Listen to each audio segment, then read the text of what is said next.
entendamos que soy mal dibujante, pero aún con todas mis limitaciones, pues ya les advertí que se trata de una casa y esta es la fachada principal.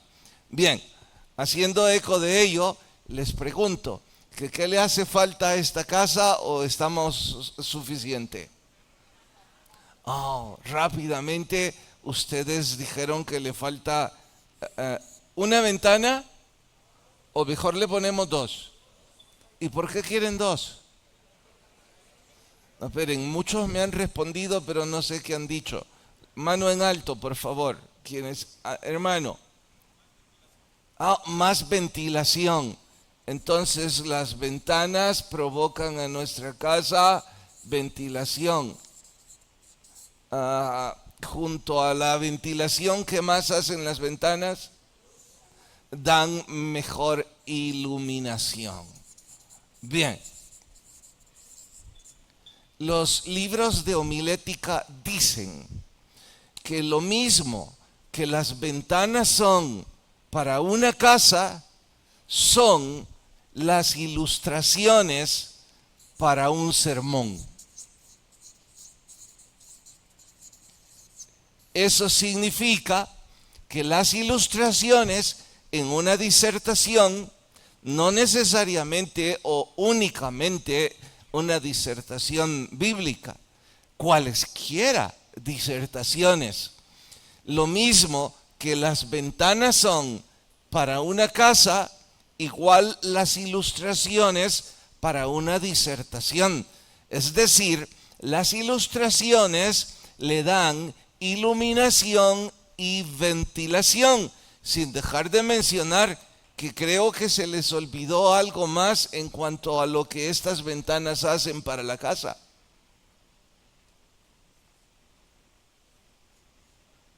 Más nada, le da mejor presentación.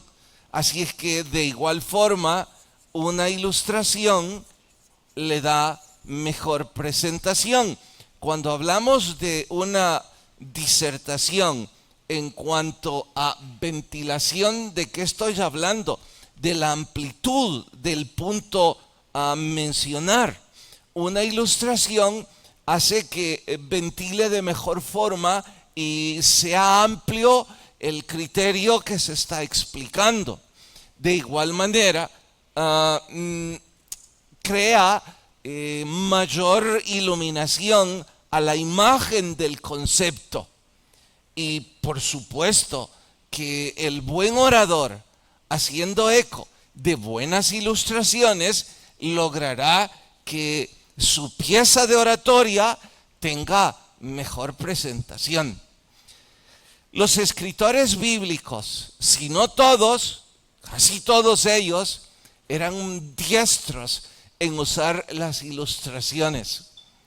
Diría yo que después de mi Señor y después de Coelet, mi favorito es Jeremías.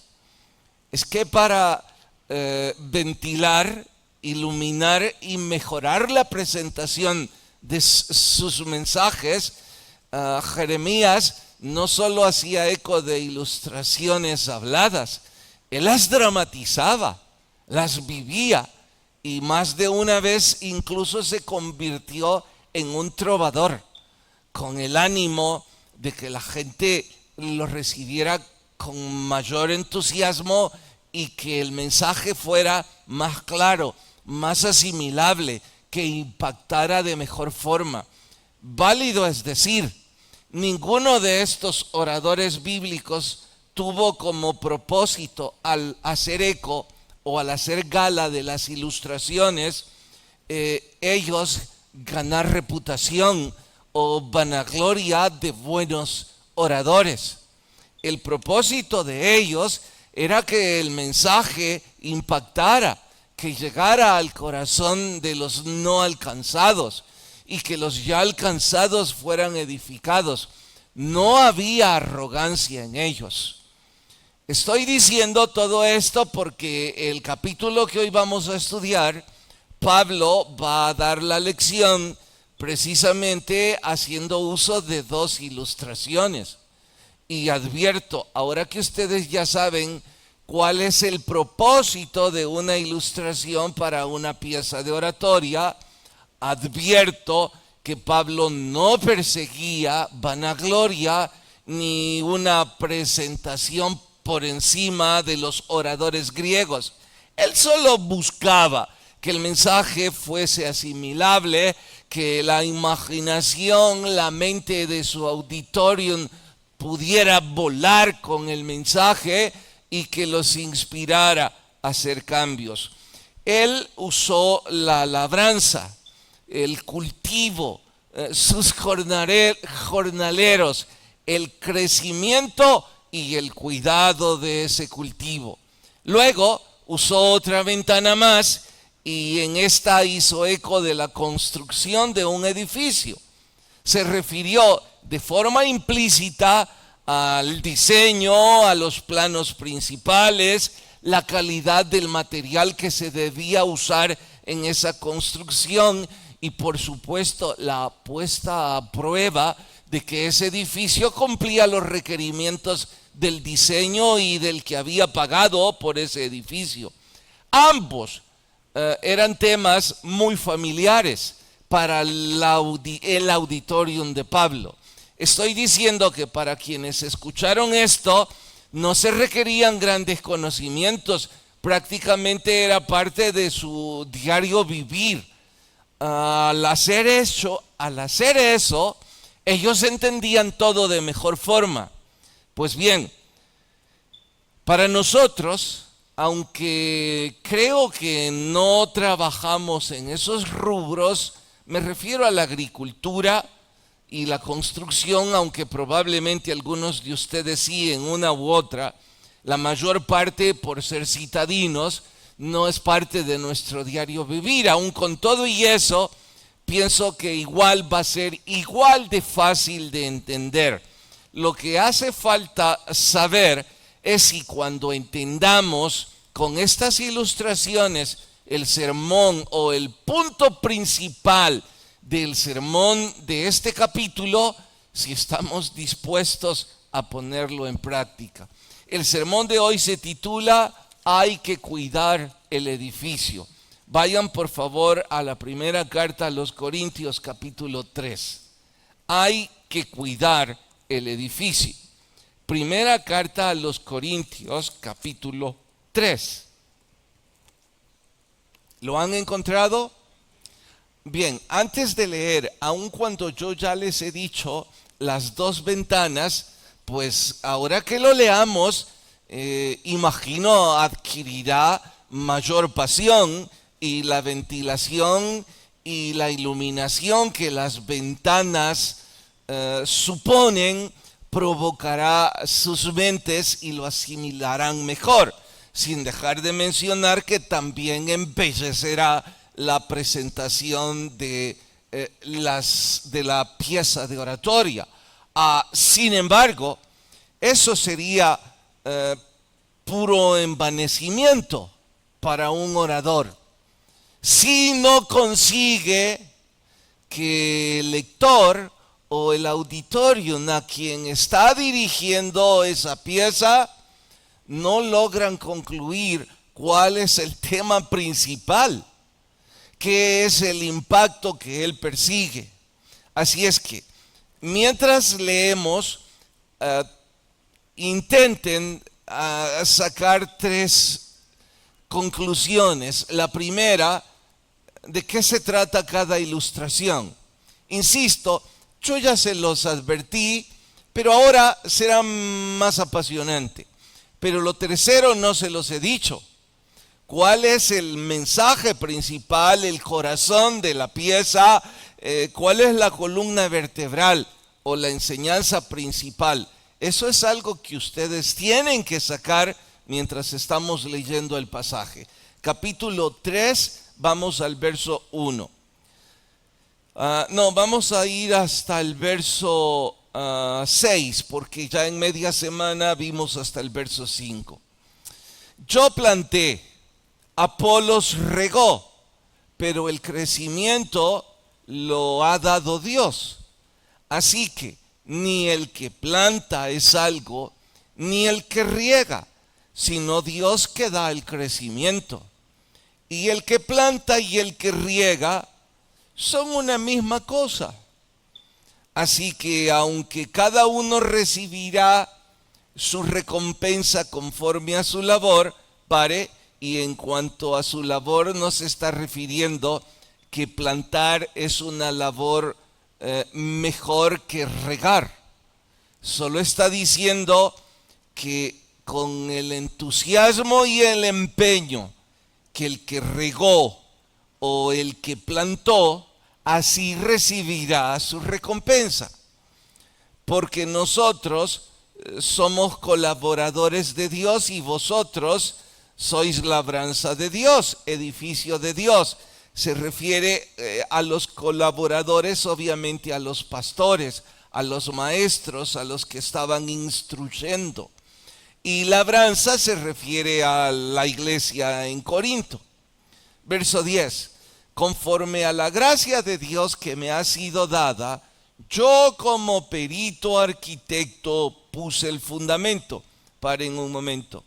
Por favor, no saquen un juicio preconcebido respecto al perito arquitecto. No se está envaneciendo. En ese entonces, perito arquitecto era lo mismo que hoy día sería un maestro de obra o un ingeniero residente.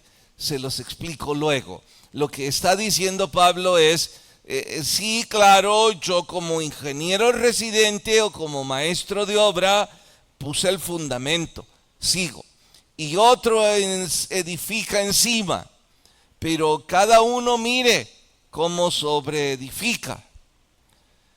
Bien sería decir, cada uno mire cómo hace su trabajo. Porque nadie puede poner otro fundamento que el que está puesto, el cual es Jesucristo. Y si sobre este fundamento alguno edificare oro, plata, piedras preciosas, madera, heno, hojarasca, la obra de cada uno se hará manifiesta, porque el día la declarará, pues por el fuego será revelada, y la obra de cada uno, cual sea, el fuego la pondrá a prueba.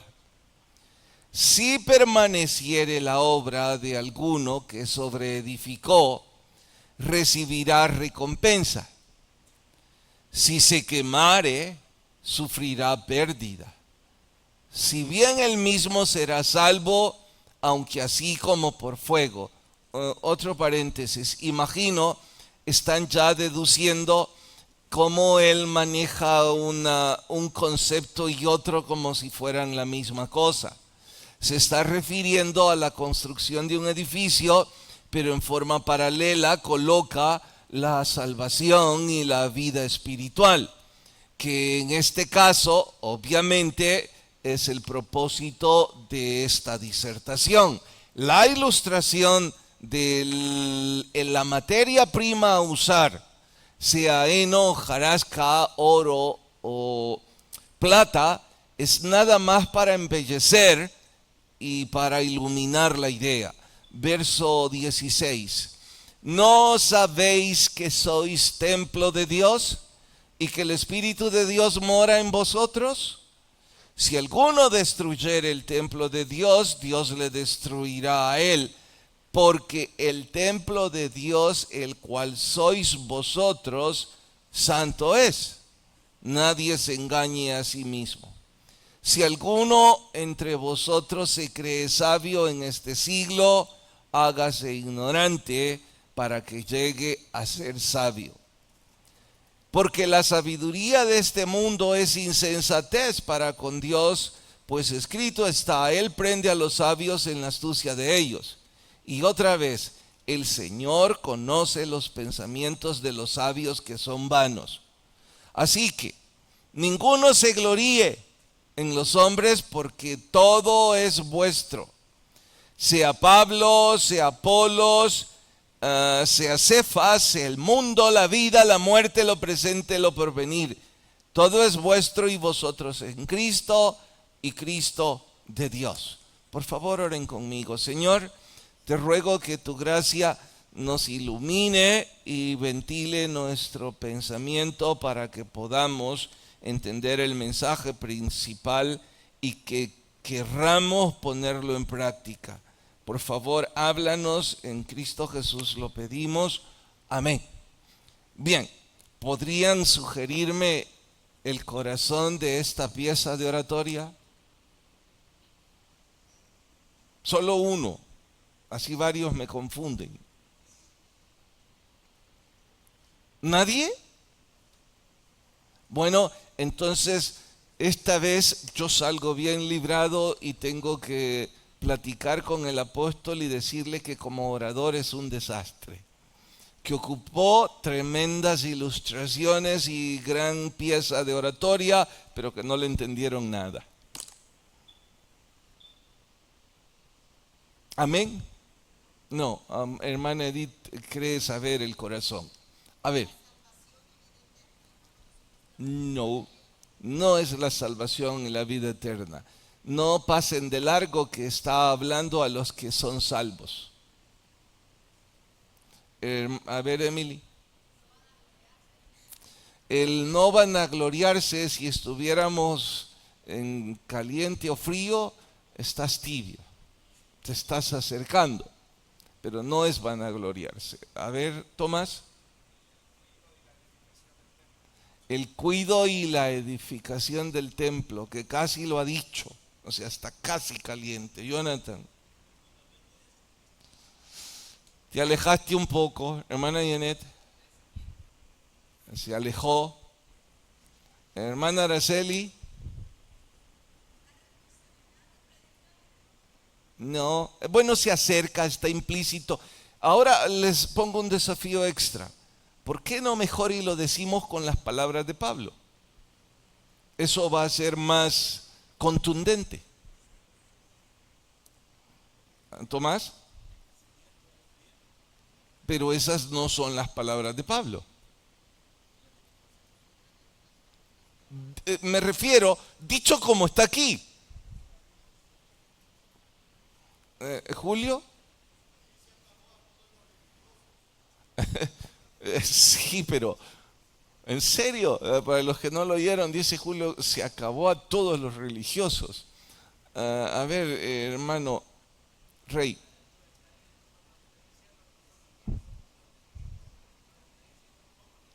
Pero vamos, insisto, díganmelo como está aquí. No lo interpreten, hermana Olguita. Está cerca, está muy cerca. El arquitecto es Dios. Ahora sí lo dijo así. A ver, Silvita.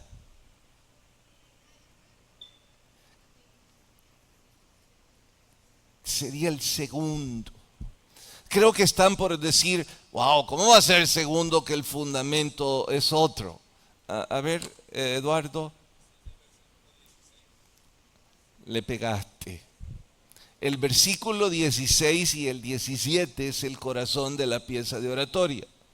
Dice, ¿no sabéis que sois templo de Dios y que el Espíritu de Dios mora en vosotros? Y si alguno destruyera el templo de Dios, Dios lo destruirá a él. Porque el templo de Dios, el cual vosotros sois, santo es. El punto es ese. La iglesia que está en Corinto no es de Pablo, no es de Cefas, no es de Apolos, ni siquiera es de ellos. La iglesia que está en Corinto es de Cristo. Y si ellos, como miembros del cuerpo de Cristo, no lo cuidan, lo van a destruir. Y de hecho, lo están desmoronando. ¿Con qué? Con las disensiones y los celos y los pleitos que se traían, capítulo anterior. Así es que vuestra responsabilidad es cuidar el templo de Dios. Y el templo de Dios no es este edificio, es las personas que están aquí. Para ilustrar ese mensaje, ocupo el cultivo, dice el apóstol. Cierto, uno riega la planta, otro la plantó, pero son solo colaboradores. Luego ocupa el edificio y dice, hay un solo fundamento. El fundamento es la doctrina, el Cristo crucificado. Me he propuesto no saber nada más entre vosotros que el Cristo crucificado. Capítulo anterior. Puesto ese fundamento, ahora ustedes decidan cómo van a edificar sobre eso. Si quieren hacerlo con heno, hojarasca o madera, o en su defecto van a ocupar oro, plata y hierro o bronce. ¿Qué tipo de materiales quieren? Pero la conclusión al final es igual. Si este edificio, si esta iglesia, si esta congregación pasa la prueba de fuego, porque va a sufrir la prueba de fuego. ¿Cuál? Las embestidas de la vida misma. Si queda de pie es porque hicieron un buen trabajo. Si se destruye es porque ustedes no han edificado sobre el fundamento que es Cristo o han ocupado heno y hojarasca. Y si están destruyendo la obra de Cristo, así les destruirá Dios. Ese es el mensaje. ¿Me he dado a entender? Sí, amén. Bueno, ¿qué hay que hacer ahora? Pues vámonos, ya entendimos todo, pastor. Bien podríamos en realidad, excepto que es mejor si lo aplicamos a nuestra propia historia. Y para aplicarlo a nuestra propia historia, mejor es si desglosamos todo el mensaje. Para ello vamos a descubrir que hay principios establecidos para cuidar el templo en este capítulo. Solo había que desmenuzarlos. Solo había que hacer eco precisamente del trabajo del perito arquitecto, del ingeniero residente o del maestro de obra. Voy a anticiparme a ese verso. ¿Cuál es el trabajo del perito arquitecto, en este caso de Pablo? ¿O cuál es el trabajo regularmente de un ingeniero residente o de un maestro de obra? Bueno, el trabajo es bastante amplio. El trabajo de un residente es estudiar y asegurar que los planos cumplen con los requerimientos del dueño de la obra. Debe coordinar el trabajo de los obreros y de los subcontratistas. Debe supervisar el material que viene a la obra, que cumpla con las especificaciones técnicas requeridas en los planos. Debe gestionar las partidas, los presupuestos necesarios para la obra. Debe coordinar los permisos requeridos por el gobierno para esa construcción. Y puedo seguir con una lista no pequeña de las responsabilidades de un profesional calificado, de un perito arquitecto. Dice Pablo, ese es mi trabajo como pastor que plantó esta iglesia. Insisto, por eso cuando ven perito arquitecto, no vayan a pensar que él se está llenando de vanagloria y haciendo eco de un título profesional. No, está diciendo, mi trabajo como pastor que plantó esta congregación incluye supervisar esto. Y por eso es mejor que les dé los principios para una buena construcción. Sabio es advertir que sin un obrero calificado como supervisor, el edificio puede levantarse, pero no va a ser optimizado en cuanto a sus recursos. Esta es una burda ilustración intentando hacer eco de los grandes oradores. Tal vez se asimila mejor. Hace muchos años mi papá construyó la casa en donde crecimos. Él se auxilió de un maestro de obra que le dijo que sabía hacer el trabajo y construyó una casa que ha pasado la prueba de fuego porque todos crecimos, nos fuimos, vinieron terremotos, vino la guerra, ¿qué nos sucedió? Y esa casa sigue de pie. Así es que hizo un buen trabajo en cuanto a que no se caiga. Ahora, en cuanto a todo lo demás, bueno, habrá que preguntarnos. 15 años después, mi papá me preguntó, a ver, decime, hicimos buenas columnas, hicimos una buena edificación. Yo le dije, papá, funcionó. Sí, pero decime. Bueno, yo no quiero que parezca que sé, pero según las especificaciones técnicas, con las columnas que usted puso en esta edificación, usted pudo haber levantado un tercer o un cuarto piso.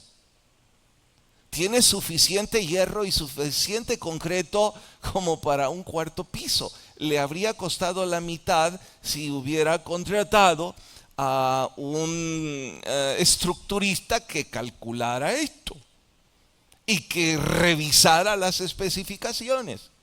Él sonrió y me dijo, lo he pensado. Bueno, lo que está diciendo Pablo es, yo no quiero pintarme frente a ustedes como un sabelotodo.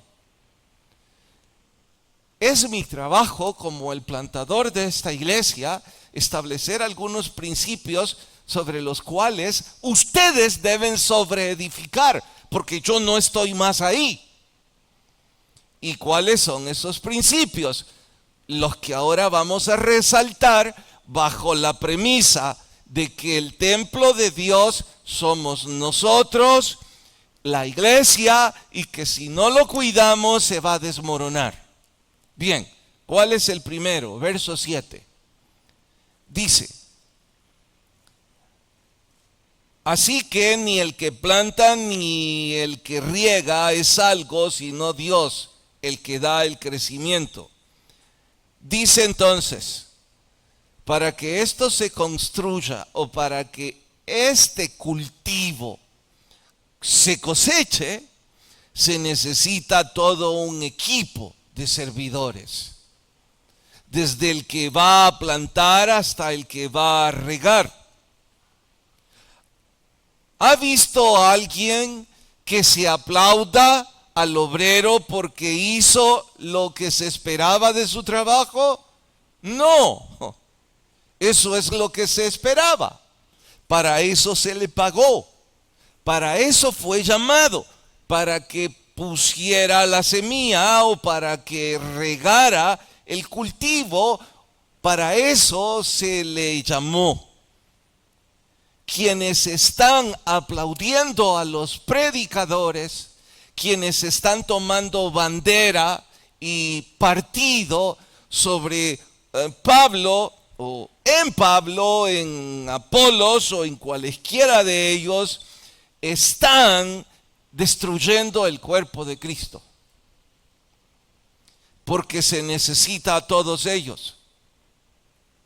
Quienes aplauden y forman equipos son creyentes inmaduros que hacen daño a la edificación. Entendemos bien que en esta congregación habrá 2, 4 o 10 líderes que usted se sienta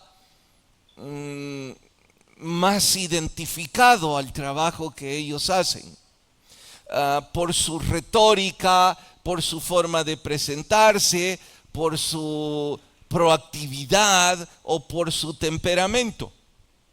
En buena hora, ellos todos son útiles. El que está siendo un inútil es usted, si está tomando partido, aplaudiéndoles y diciendo que sin ellos usted no es parte del equipo. Todos son necesarios y son simple y sencillamente siervos.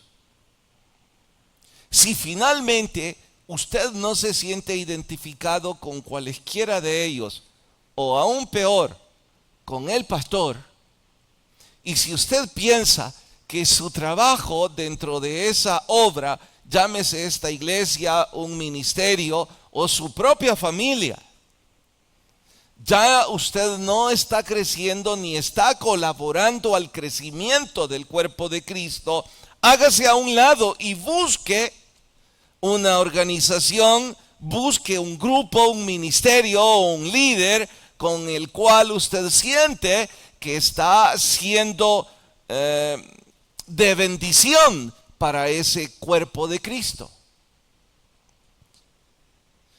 Y hágase a un lado en silencio y solo. Los inmaduros, los niños, los que hacen berrinche, son los que se mueven, no sin antes intentar que con él o ella se muevan otros 10, resentidos y hablando mal del cuerpo de Cristo.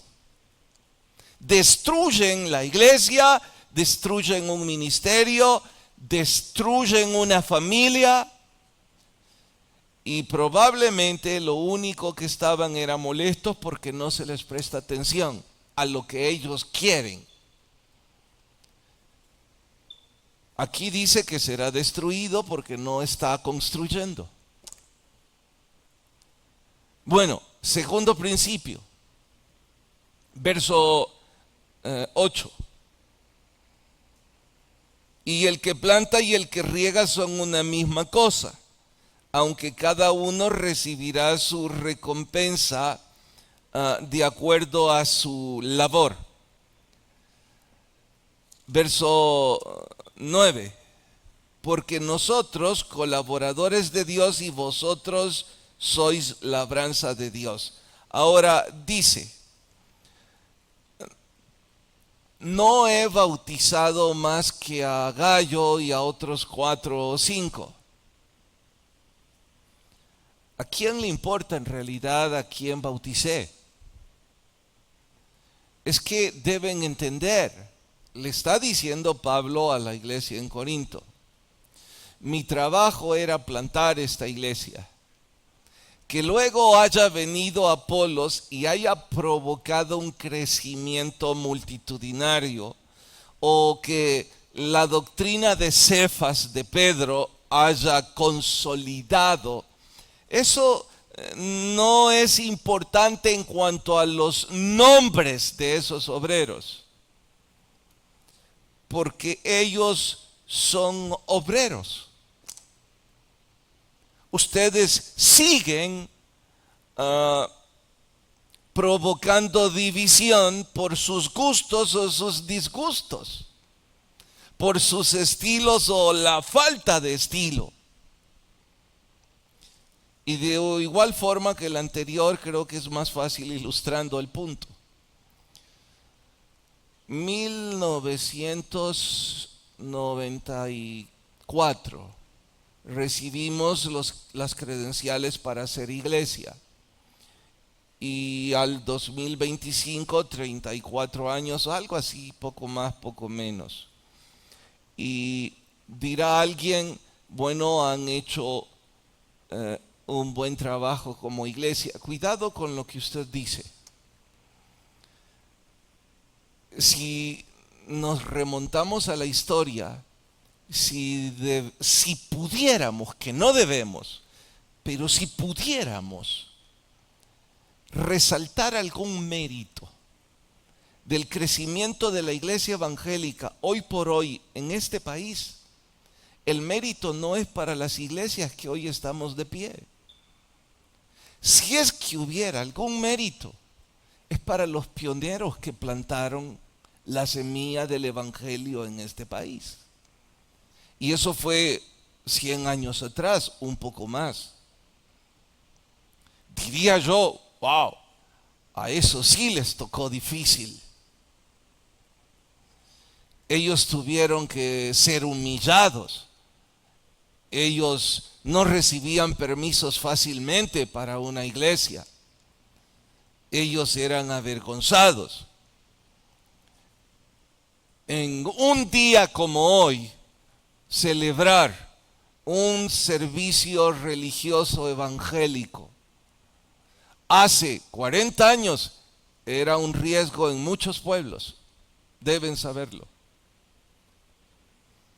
Cuando las multitudes se encaminaban hacia los cementerios, que un grupo evangélico estuviera congregado era un riesgo. Nosotros hoy tenemos tantos recursos para la predicación. Tenemos libertad, tenemos permisos, tenemos... Hoy podemos escuchar a el predicador que querramos, a la hora que querramos, en el formato que querramos. Así es que si algún trabajo tendríamos que aplaudir fue el de hace 100 años. Pablo dice, pues tampoco aplaudan a ese. Somos solo colaboradores de Dios. Y yo, dice, como perito arquitecto, que ya les expliqué, estoy haciendo mi trabajo de administrar la obra y de supervisarla. Pero, verso 11, pero nadie puede poner otro fundamento que el que está ya puesto. Y ese es Jesucristo. Bueno, es que nuestros objetivos, nuestra fe, nuestro credo ya fue establecido. Vendrá, si es que no está ya, el tiempo en cuanto usted tendrá que decidir por un estilo de liderazgo u otro, porque le gusta más cómo enseña este maestro, cómo enseña el otro, o le gusta más cómo dirige este instructor o cómo dirige este otro instructor. Pero el fundamento es el mismo y la obra de Dios es la misma. Si eso está claro, va a funcionar. De lo contrario, será como un matrimonio que está sin un yugo. Y ellos están haciendo fuerzas en direcciones contrarias. ¿Va a funcionar? No. Cuando dije yugo me refiero a esa herramienta de trabajo. El yugo es la pieza de madera que se pone en el cuello a los bueyes para que hagan esa fuerza descomunal en la misma dirección. El campesino solo necesita ponerse al frente de ellos y con una vara darles la dirección. Van a ir en la misma dirección. Un matrimonio sin un fundamento igual se hará pedazos. Oigan, matrimonios que no están creciendo espiritualmente juntos. No es mi percepción, no es mi interpretación. Quiera Dios que yo esté equivocado y su matrimonio crezca y sea hermoso a pesar de que solo usted está creciendo.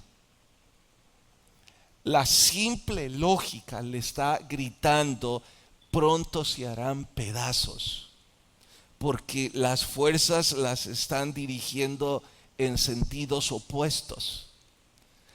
Pronto se harán pedazos.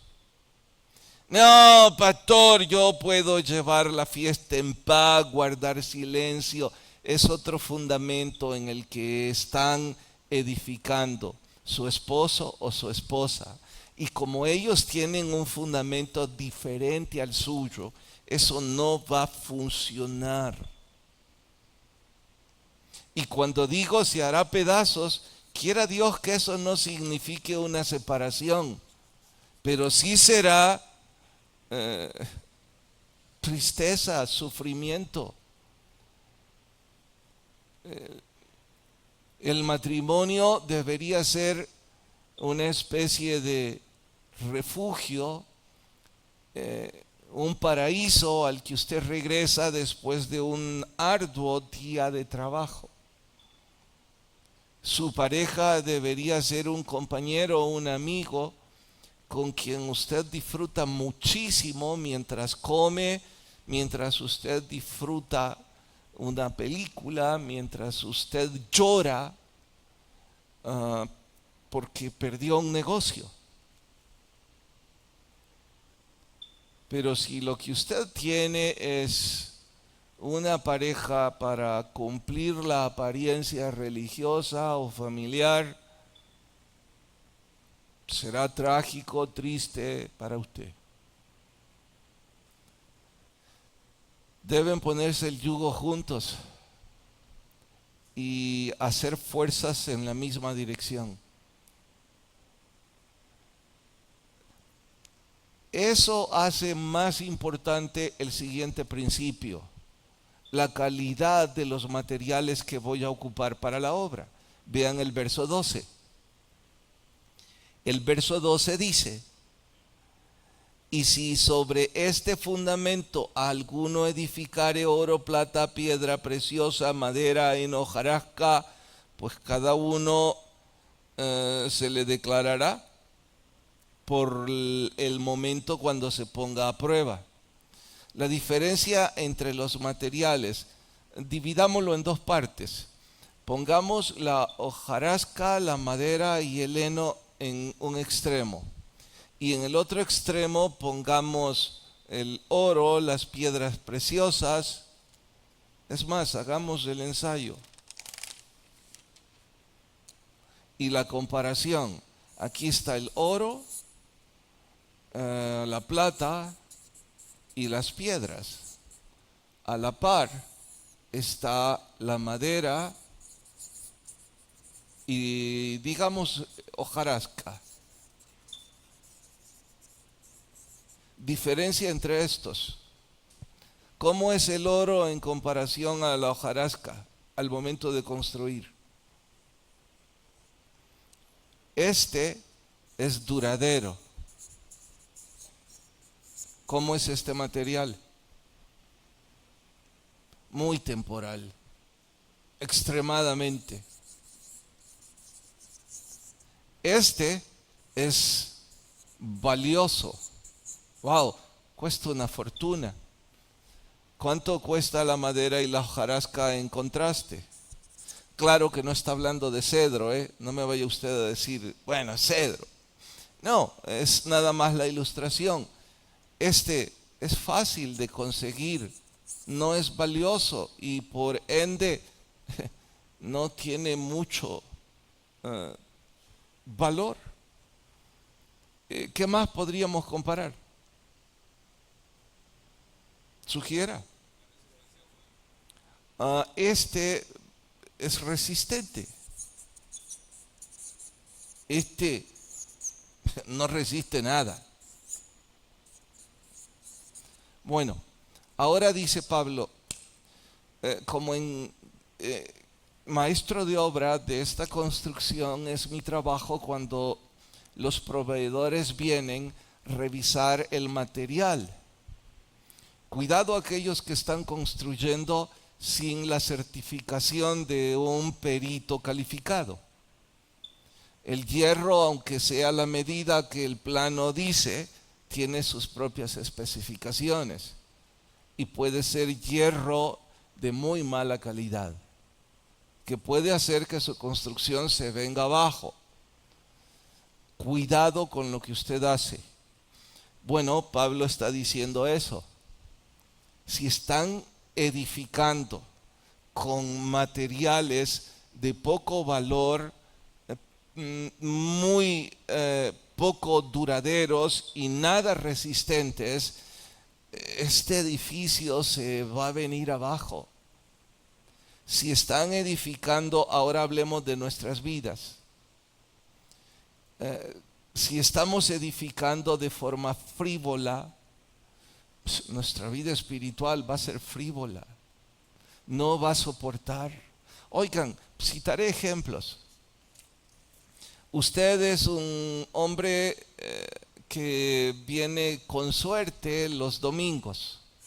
Y de eso depende toda su relación espiritual. Yo no veo cómo usted puede resistir las tentaciones de este mundo. Quizás yo soy muy malo y muy pecador, y por eso mi alcance y mi interpretación pesimista. Porque yo trabajo aquí, yo casi paso día y noche aquí o en San Martín. Y debido a que este es mi trabajo, vivo involucrado todo el día en los asuntos de los negocios de la iglesia. Y aún así hay tantas tentaciones con las que tengo que batallar. No veo cómo usted sale bien librado si yo no salgo bien librado a menudo. Cuando lo único valioso para fortalecer su vida espiritual es cuando con suerte viene el domingo. Soy más específico. ¿Cuántos años tiene? ¿30? ¿40? Bueno, supongamos 35, estoy en la media. ¿Y qué? ¿Dónde trabaja? ¿Vamos a sugerir un banco o vamos a sugerir un taller?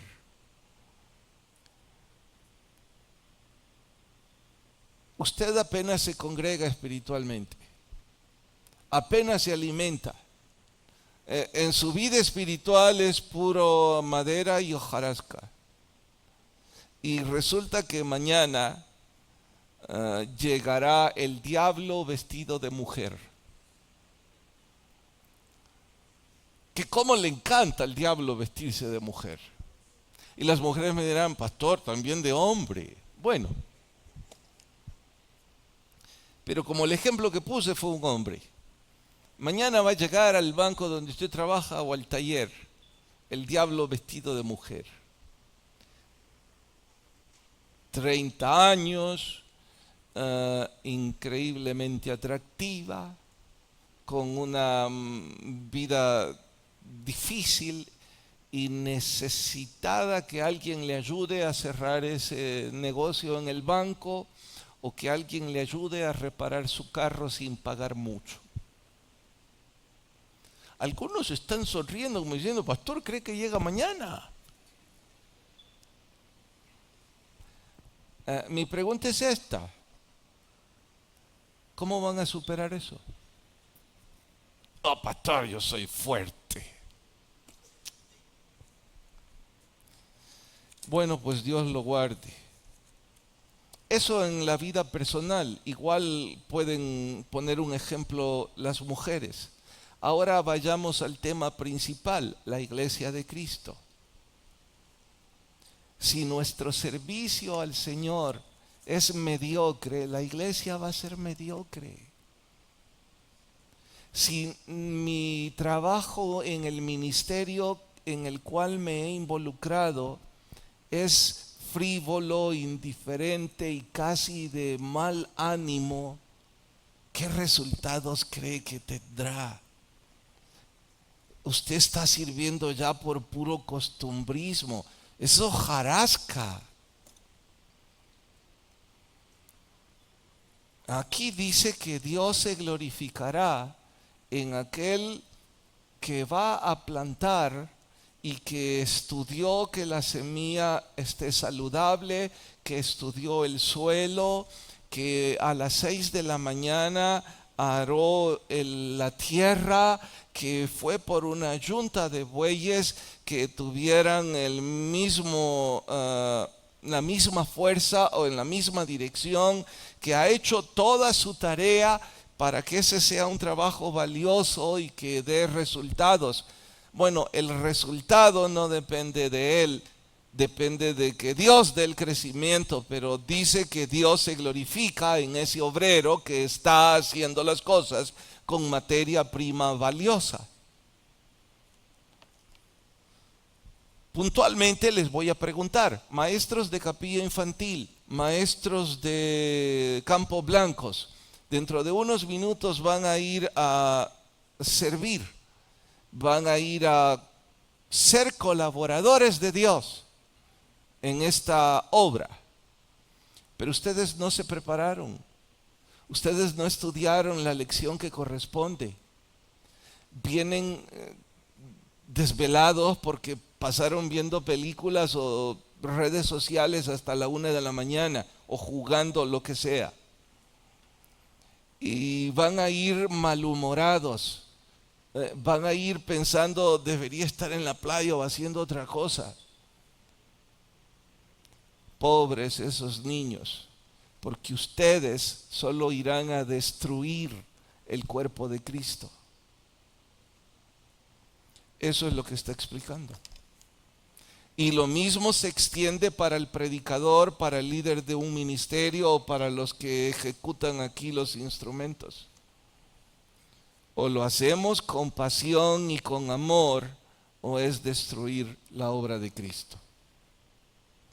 Hay más, pero no más tiempo, así que termino preguntando. Dentro de un contexto de servidumbre, ¿dónde está el lugar para la jactancia?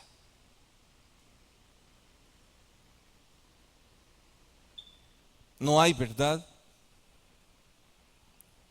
Me refiero en forma ilustrativa.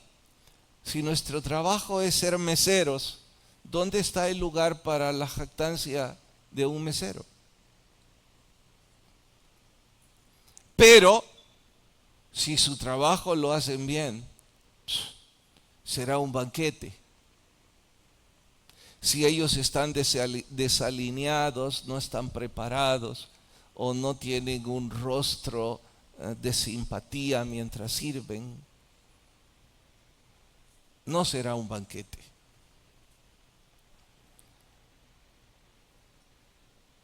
¿Acaso el burro fue mejor porque llevó sobre su espalda a nuestro Señor Jesucristo? ¿Han visto en la historia cómo le celebraron una fiesta al burro que cargó a nuestro Señor? Fue el rey de los burros. ¿No sabían eso? Pero sí saben de qué burro les estoy hablando. El burrito de Betfagé, el que cuando nuestro Señor hizo su entrada triunfal, llevó sobre sus hombros a nuestro Señor. ¿Sí lo recuerdan? ¿Y recuerdan sobre qué caminó? Sobre una alfombra. Entonces, como es el único burro en la historia que caminó sobre una alfombra y que todos lo vitorearon, porque cuando estaba en la entrada a Jerusalén todo el mundo decía: ¡mira qué burro! ¡Qué hermoso! ¡Mírale las patas! Con razón lo eligieron a este. Y mírale las orejas. Este sí es un burro de clase. ¿Han visto esa historia? No existe. ¿Por qué? ¡Qué ingratos! Ese fue un gran burro. No, es un burro. Bueno, pues resulta que algunos de ustedes esta mañana cuando termine van a hablar del burro del predicador.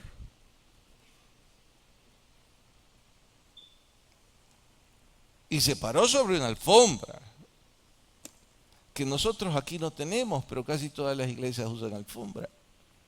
Es por la acústica, supongo. En nuestro caso es piso de madera y también provoca acústica. No es que esté diciendo que nosotros estamos mejores que ellos. Supongo que es la acústica, el propósito. Pero de que burro, burro igual. ¿Por qué entonces nosotros vamos a aplaudir? ¿O por qué usted va a esperar que se le aplauda a usted? Si en un contexto de servidumbre, pues la jactancia no tiene lugar. Porque finalmente nosotros somos el cuerpo de Cristo. Y el cuerpo de Cristo debe ser cuidado y no destruido. Vamos a orar.